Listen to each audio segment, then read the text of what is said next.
Florida Republicans are now speaking out against the protests of federal deportation efforts in California.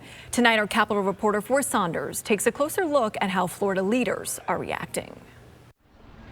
Law enforcement in California Monday preparing for another day of protest against recent immigration raids. You guys are taking people from their homes. Like ICE is taking people from their homes, from workplaces.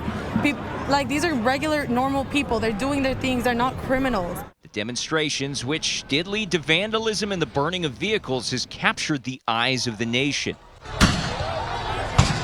and Floridians more than 2,700 miles away. Many Republicans in the Sunshine State condemning it. The chaos in California is a stark reminder of why so many Americans are moving to states like Florida. The governor included, saying at a press conference, California is, quote, letting the inmates run the asylum. You have some of these people, they're objecting because they don't want to get kicked out of America, and yet they're burning the American flag. And yet they're waving the flag of the country that they don't want to get sent back to.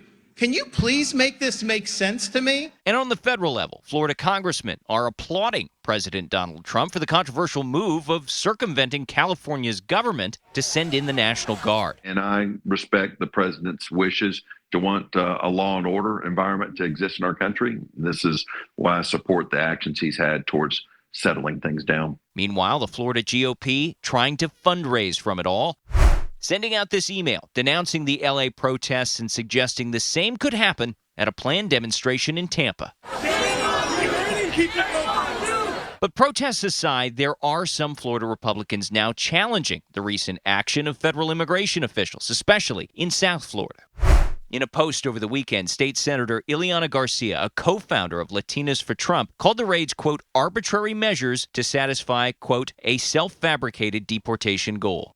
She wrote, quote, this is not what we voted for. I have always supported Trump through thick and thin. However, this is unacceptable and inhumane. My heart hurts for our diverse community. Florida Democrats say they welcome a bipartisan coalition to fight back against the deportations. That's as State Rep Ana Escamani says constituents are telling her what's happening in California is already happening to people here. His case was then dismissed and then he was detained. And the rest of his family, they're all U.S. citizens. They've been trying to follow things the right way. I think that's the reality in this country, is that there really is no clear path to citizenship. And so we're basically criminalizing individuals that have done everything to the best of their ability the right way, only to learn that the United States, every way is wrong, apparently. In Tallahassee, Forrest Saunders, ABC Action News.